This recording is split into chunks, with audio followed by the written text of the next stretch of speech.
Ceux qui restent s'inquiètent souvent du pire lorsqu'un être cher disparaît. Cependant, la sinistre réalité derrière l'enlèvement de Shannon Medill dépassait l'entendement de quiconque. Joshua, son mari, semblait être le conjoint idéal. Il a encouragé la famille, a aidé dans les recherches et a supplié tout le monde de garder espoir. Et si, cependant, tout cela n'était qu'un mensonge et que le véritable danger avait toujours été caché à la vue de tous? Ils avaient autrefois planifié leur avenir ensemble et le corps de Shannon a été enterré à quelques mètres de là. Comment quelqu'un qui prétend aimer et être dévoué pourrait-il se retourner contre la personne qu'il prétend aimer? Pourquoi quelqu'un prendrait-il une si mauvaise décision? Et si ce n'était pas simplement une terrible erreur? Et si c'était prévu? Y a-t-il une menace cachée derrière les déclarations d'amour de quelqu'un, ou pouvez-vous vraiment faire confiance à cette personne? Le monde de la famille Medill a été dévasté dans l'après-midi de novembre 2014. Une jeune actrice de l'Alberta nommée Shannon venait de décrocher un rôle tant attendu, l'opportunité qu'elle attendait depuis si longtemps. Pour célébrer son exploit, il avait rencontré son frère Brett au théâtre. Cependant, son siège était toujours vide. Au début, Brett ne trouvait pas son retard particulièrement ennuyeux. Il supposait qu'elle avait des affaires de dernière minute à régler ou qu'elle était en retard à la répétition. Cependant, Brett devint de plus en plus inquiet à mesure que l'après-midi se transformait en nuit et que Shannon ne s'était toujours pas présentée. Il l'a contactée à plusieurs reprises, lui laissant des messages vocaux et des messages, mais elle n'a jamais répondu à ses appels. Son inquiétude grandissait au fil des heures. Ne sachant que penser, il n'avait d'autre choix que de rentrer chez lui, le cœur lourd. La nervosité de Brett n'a fait qu'empirer le lendemain matin. Le téléphone de sa sœur est resté silencieux lorsqu'il a tenté de la rappeler. Dans une tentative désespérée d'en savoir plus, il a appelé ses parents. Mais ils étaient tout aussi perplexes. Dans une tentative de se calmer, la mère de Shannon a proposé des justifications logiques, spéculant que Shannon aurait pu travailler de nuit ou être prise dans un changement de dernière minute dans le programme de tournage. Après tout, sa carrière d'actrice était remplie d'horaires irréguliers. Elle s'est même dit que Shannon ne pouvait peut-être pas entendre la sonnerie du téléphone parce qu'elle dormait après une dure nuit sur le plateau. Cependant, au fond de moi, aucune de ces théories n'avait de sens. L'anxiété de la famille s'est accrue au cours des heures suivantes. Et d'ici peu, ils découvriraient une réalité bien plus sinistre qu'aucun d'entre eux n'avait jamais rêvé. Ces réponses semblaient également invraisemblables. Shannon avait toujours été responsable et avait essayé de rester en contact, surtout lorsqu'une nouvelle opportunité professionnelle approchait. Elle n'aurait pas ignoré tous les SMS et appels. La mère de Shannon lui a laissé un autre message pour l'assurer qu'elle n'était pas contrariée par son absence et qu'elle voulait simplement s'assurer qu'elle était en sécurité, ce qui a contribué à apaiser son inquiétude croissante. Malheureusement, personne non plus n'a répondu à ce message et le sentiment que quelque chose n'allait vraiment pas n'a fait que s'intensifier. Le mari de Shannon, Joshua, et 6 autres membres de la famille se sont présentés au poste de police peu de temps après. Ils craignaient que Shannon n'ait été impliquée dans un accident parce qu'ils savaient qu'elle devait se rendre d'Edmonton à Calgary. La police a répondu avec indifférence, affirmant que Shannon avait parfaitement le droit de voyager où elle voulait en tant qu'adulte sans en parler à sa famille, malgré ses appels aux autorités pour qu'elle lance des recherches. La famille a persisté à les supplier, soulignant que Shannon n'avait jamais été absente aussi longtemps et que sa disparition était totalement inhabituelle. La police a finalement accepté de fouiller les hôpitaux locaux et de lancer des recherches après de nombreuses discussions urgentes et pleines de larmes. Cependant, il n'y a eu aucun résultat. Aucun hôpital n'avait signalé d'accident impliquant Shannon. Les journées commencèrent à se fondre dans une période prolongée d'anxiété et d'attente. Sa famille ne savait pas comment gérer le silence et l'incertitude. Shannon n'a effectué aucune transaction, n'a utilisé ses cartes de crédit et ne s'est présenté nulle part avec sa voiture pendant cette période. Il semblait avoir complètement disparu. La plus grande préoccupation était peut-être le manque total d'activité de Shannon sur les réseaux sociaux. Elle était généralement très active sur son blog, publiant des détails sur le tournage et les auditions, ainsi que sur ses triomphes et ses échecs. Cette fois, cependant, il n'y a eu qu'un silence étrange, pas de nouveaux messages ni de mise à jour. Leurs proches, laissés dans un état d'incertitude et ayant le sentiment de descendre plus loin dans l'inconnu, étaient encore plus terrifiés et insécurisés. L'attente devient intolérable. Chaque jour qui passait sans nouvelles de Shannon semblait s'éterniser. Joshua, le mari de Shannon, a brusquement déclaré à la police, quelques jours après la disparition de Shannon, qu'il avait découvert son téléphone portable chez lui, dans la poche d'un pantalon de la chambre. Ce fut le premier signe d'alerte qui poussa les chercheurs à se demander si la situation était aussi simple qu'elle le paraissait au départ. Joshua a en outre révélé qu'il avait trouvé son véhicule garé à une courte distance de la résidence. Aucune preuve d'un crime violent ou d'une lutte n'a été découverte. Ces conclusions ont cependant été transmises aux autorités. Les amis et la famille de Shannon sont restés dans un état d'incertitude tendue pendant plus de 2 semaines, attendant des nouvelles. Puis, 2 étranges photographies sont apparues et ont fini entre les mains des détectives. Les images, accrochées aux arbres d'un parc de Calgary, montraient une femme aux cheveux roux dont les cheveux lui couvraient le visage. Toutes les personnes impliquées ont ressenti un sentiment d'inquiétude face à cette situation. Il était impossible de ne pas remarquer la ressemblance étrange avec Shannon. Sa famille et la police étaient déconcertés. C'était comme si quelqu'un jouait exprès avec eux, que ce soit un ravisseur ou un fou se moquant de sa douleur. Les autorités ont réagi en décidant de mener une recherche approfondie dans le parc Big Creek, l'une des plus grandes réserves naturelles du Canada. Plusieurs équipes ont été constituées composées de bénévoles ainsi que de forces de l'ordre. Les proches de Shannon, dont son mari Joshua, faisaient partie des chercheurs espérant la retrouver vivante. Des chiens de recherche spécialement entraînés ont été dépêchés et même un hélicoptère a été déployé pour survoler la vaste région. Les équipes de recherche ont fouillé le parc pendant 2 jours, examinant soigneusement chaque centimètre carré de terrain dans l'espoir de découvrir un indice qui pourrait les aider à localiser Shannon. Cependant, toutes les tentatives furent vaines. On a vite découvert que les photographies, initialement considérées comme liées au crime, faisaient en réalité partie d'un projet artistique mené par des étudiants de la région.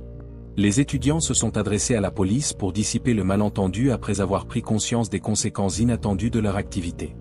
La famille de Shannon et les détectives, qui pensaient que ces photos fourniraient un indice crucial, ont été dévastés par cette révélation. Une fois de plus, ils se sont retrouvés sans rien, retournant à l'ambiguïté et au désespoir désespéré.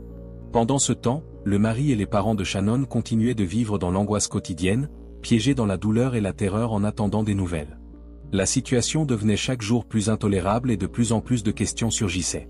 Voudrait-il découvrir que Shannon est toujours en vie? Dans quel état serait-elle s'il le faisait? Le plus horrible de tout, c'est la façon dont il réagirait s'il découvrait qu'elle était morte. Ils n'ont pas totalement exclu la possibilité d'un enlèvement, même si personne n'a contacté la famille pour exiger une rançon. Même s'ils anticipaient secrètement le pire, ils s'accrochaient désespérément à la moindre raison de leur départ. La probabilité de retrouver Shannon vivante semblait diminuer de jour en jour. Quelque temps plus tard, Joshua a parlé à la police d'un événement traumatisant qu'il avait auparavant gardé pour lui. Il a révélé que Shannon l'avait contacté en désespoir de cause quelques mois plus tôt, lui disant qu'elle voulait sauter d'un pont. Cela s'est produit après qu'elle ait placé ses espoirs dans une autre audition ratée. Joshua se souvenait qu'il avait presque perdu le contrôle ce jour-là, mais il avait réussi à la calmer. Maintenant, il ne pouvait s'empêcher de se demander si ses vieilles blessures émotionnelles étaient réapparues. Les enquêteurs ont commencé à rechercher des plans d'eau dans et autour de la ville après avoir pris au sérieux le récit de Joshua. Parce qu'il y avait tellement de grands ponts dans la région, des équipes de recherche et des plongeurs ont fouillé chaque lac et chaque rivière dans l'espoir de trouver un indice. Mais chaque journée avait une fin décevante. Rien n'indiquait où Shannon pourrait se trouver, aucune trace, aucun indice. En mai 2015, Shannon était portée disparue depuis près de 6 mois, mais la police manquait toujours de pistes, de témoins ou de preuves pour l'aider à comprendre ce qui lui était arrivé. Les responsables de l'application des lois ont commencé à craindre que Shannon ne soit peut-être plus en vie, mais ont choisi de ne pas informer officiellement la famille pour leur épargner davantage de souffrance. La détective expérimentée Christine White a repris l'affaire lorsque les choses ont atteint leur paroxysme. Christine, qui travaille dans les enquêtes sur les homicides depuis plus de 10 ans, était connue pour sa persévérance et son souci du détail. Elle était prête à se charger de cette affaire après avoir emprisonné des dizaines de criminels mortels. Puisque dans ces situations, l'agresseur fait généralement partie du cercle restreint de la victime, Christine a pris la décision de commencer par les amis et la famille les plus proches de Shannon. Joshua a été la première personne qu'il a décidé d'interroger. Il a coopéré avec les autorités dès le début, s'est montré ouvert et serviable et a même accepté 2 perquisitions à la résidence. Il n'avait jamais hésité à répondre à ces questions. Joshua était proche de la famille de Shannon et était présent lorsque la police a été appelée pour la première fois pour signaler sa disparition. Sa famille n'a jamais remis en question l'innocence de Shannon. Toute l'enquête a commencé lorsque Christine a découvert quelques divergences mineures dans les comptes de la famille, malgré sa confiance en Joshua. 7 longs mois après la disparition de Shannon, le 2 juin 2015, la détective Christine White et un groupe d'agents se sont présentés à la résidence de Joshua Burgess. Cette fois, ils sont venus avec des mandats pour fouiller la propriété, prendre le téléphone de Shannon et saisir son véhicule. Christine sentait que tout se mettait en place à ce moment crucial de l'enquête. Josué, cependant, n'a pas immédiatement répondu lorsqu'on a frappé à la porte. La seule chose que les détectives pouvaient entendre était sa voix étouffée annonçant son départ imminent.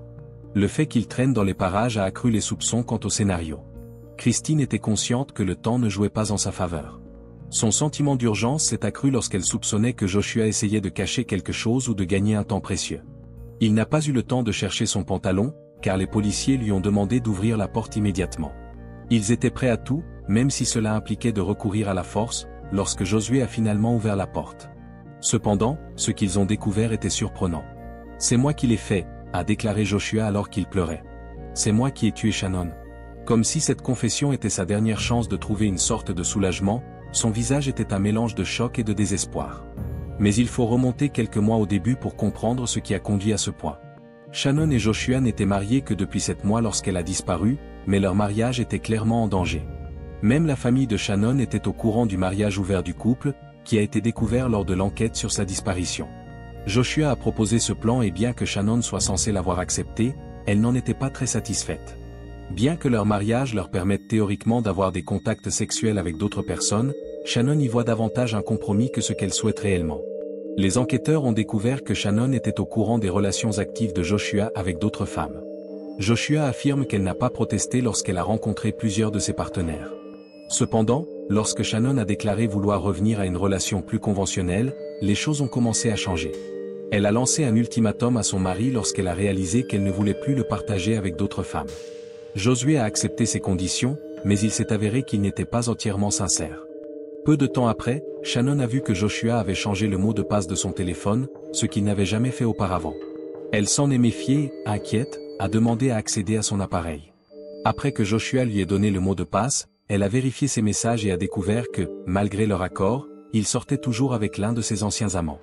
Pire encore, il a dit à cette femme dans ses SMS qu'il envisageait de faire de cette autre femme sa relation principale et qu'il envisageait de divorcer de Shannon. Shannon a été dévastée de réaliser cela. Après avoir raccroché, elle a commencé à réfléchir à ses options, car elle se sentait tellement trompée. Shannon a décidé qu'elle voulait un nouveau départ et a prévu de déménager de Calgary à Edmonton. Elle avait déjà entamé le processus de déménagement lorsqu'elle a disparu. Elle et Joshua vivaient toujours ensemble, mais ils avaient planifié leurs horaires pour ne pas se croiser. Joshua travaillait pendant la journée, tandis que Shannon faisait du stand-up la nuit. Leur connexion était devenue tendue et glaciale. Les enquêteurs ont découvert que le 27 novembre 2014, la dernière activité connue de Shannon avait pris fin brutalement. Il n'a pas utilisé son téléphone ni sa banque, ni n'est allé en ligne après ce jour. Le lendemain matin, Joshua a déclaré avoir retrouvé son téléphone chez lui après avoir suivi son signal dans une ruelle du centre-ville. La police s'est immédiatement méfiée de cette déclaration.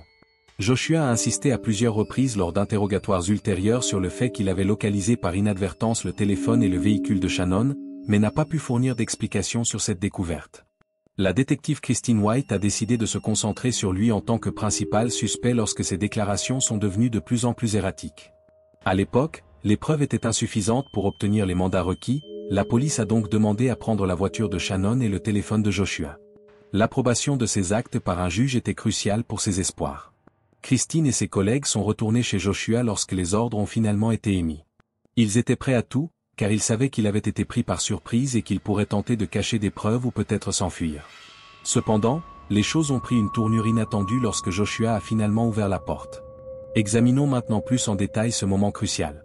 Joshua a avoué le crime alors qu'il se tenait devant les policiers, les larmes coulant sur ses joues. On aurait dit qu'il se ressaisissait et que sa voix tremblait. Joshua était couvert de sang et Christine a vu un couteau sur le sol lorsqu'elle est entrée dans la maison.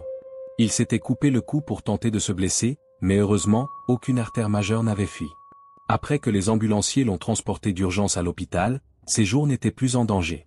Joshua a été emmené pour une évaluation psychiatrique afin de déterminer s'il représentait un risque pour lui-même ou pour autrui après s'être remis de sa tentative d'automutilation. Même maintenant, de nombreuses questions subsistaient sur ce qui s'était réellement passé cette nuit fatidique et sur les raisons de sa décision désespérée. Prenons l'exemple d'un homme qui semblait faire tout ce qu'il pouvait pour retrouver sa femme disparue. Il semblait sincèrement se soucier de sa famille, à aider la police et à participer aux recherches. Mais s'il avait menti et caché une terrible vérité depuis le début? C'est l'histoire de Joshua Burgess et Shannon Medill, où chaque acte et chaque geste faisait partie d'un plan bien planifié visant à dissimuler un crime horrible. Tout ce que Joshua a pu dire lorsqu'il s'est finalement assis dans la salle d'interrogatoire, c'est « Je dirais à Shannon combien je l'aime si je pouvais la revoir ». Avant de l'interroger davantage, la police l'a laissé passer la nuit pour récupérer. Des équipes de recherche guidées par des chiens ont commencé à fouiller sa propriété au cours de cette période. À l'aube, ils ont découvert le corps de Shannon dans le jardin, enfoui derrière plusieurs couches de terre et de débris. Bien qu'il y ait suffisamment de preuves issues de l'exhumation de l'équipe médico-légale pour l'inculper, la police a préféré parler directement à Joshua pour avoir toute l'histoire. Un expert en interrogatoire de premier plan est arrivé. Joshua a commencé à parler le deuxième jour après son arrestation.